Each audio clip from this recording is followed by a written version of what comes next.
ভালো লাগে না প্রতিদিন রুমে থাকতে, তাই তো চলে আসলাম ফুটবল খেলতে।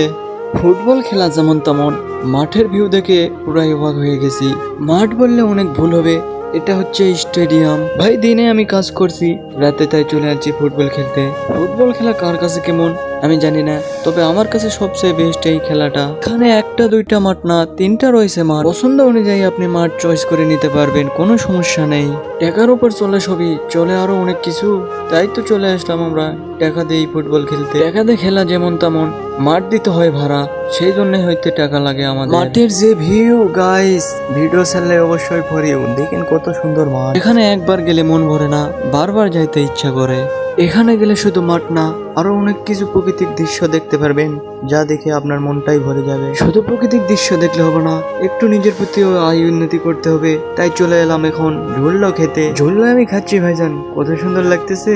সাইডে আমি দেখতেছি অনেক সুন্দর লাইট, আরো রয়েছে সুন্দর সুন্দর দৃশ্য, যা না দেখলে কখনোই বিশ্বাস করতাম না এরকম সুন্দর জায়গায় চলে এসেছি। আমার তো কোনো শখের শেষ নাই, যেখানে যাব যেটা দেখবো সেটাই আমাকে করতে হবে। তাই তো এটার ভিতরে ঢুকে মাঝখানে আমি আটকে গিয়ে বাড়াইতে পারি না ভাই। পানি নাই এখানে, পুরোটাই শুকনা। তারপর ঠেলে ঠুলে বের হয়ে গেলাম। লাস্টে ভালোই লেগেছিল যখন আমি নিচে নামতে লাগেছিলাম। ওয়াও লেগেছিল আমাকে। আমি একা ছিলাম না, আমার সাথে আরো তিনজন ছিল। দেখতে দেখতে তারাও আমার সাথে এইরকমই ভিতর দিয়ে বের হইতেছে। দেখেন কত সুন্দর করে বের হইবে, মাথায় নষ্ট। ওর থেকে দুইজন দেখতেছে, দেখতে দেখতে আরেকজন নেমে এসেছে। নিজেকে একটু ফিট রাখতে উঠলাম, একটু ব্যায়াম করতে গেলাম আমি করিয়ে। একবার না পারিলে শতবার দেখবো, সেটাই তো আমি ভাইজান। তো যেই কথা সেই শুরু, আবারও আমি শুরু করলাম। দেখেন আমি দিতে পারতেছি, কিন্তু অল্প বইটা দিয়ে আমিও আবার ফেল হয়ে গেলাম গাইস। অনেকদিন পর একটু ব্যায়াম করতেছি, তাই হয়তো আমার অনেক কষ্ট হচ্ছে। লাস্টে হেসে ফেললাম আর আমি নেমে গেলাম। এখন আমি চলে এসেছি স্বপ্নের সেই রাস্তাতে, যেখানে চারো সাইড লাইট এবং সব দিক দিয়ে দেখা যায় নৌকার মতন। পাশে থেকে নৌকার মতো লাগছিল, তাই উপরে এসে দেখলাম একদম সুন্দর একটা রাস্তা। তাই তো আমি সহ্য না করতে পারি দিলাম একটা দৌড়।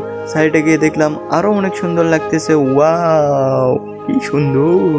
ঘুরে ফিরিয়ে দেখলাম আমি, তো এটা ছিল একদম লাস্ট ঠিকানা, যেখান থেকে পুরো এরিয়া দেখা যায়। এই রাস্তাটা উঁচাতে হওয়ার কারণে সবকিছু সুন্দরভাবে দেখা যাচ্ছিল, আর রাতের বেলা লাইট জ্বলতেছিল, মানে আরো অনেক সুন্দর। তো এখানে গিয়ে আমার ছবি পাগল কিছু বন্ধুগণ এত ছবি তুলেছে, যা আমার মোবাইলের মেমোরি গোটাই ফুল হয়ে গিয়েছে প্রায়। তো যাই হোক, বন্ধু মানেই বিনোদন, এটা তো থাকবেই।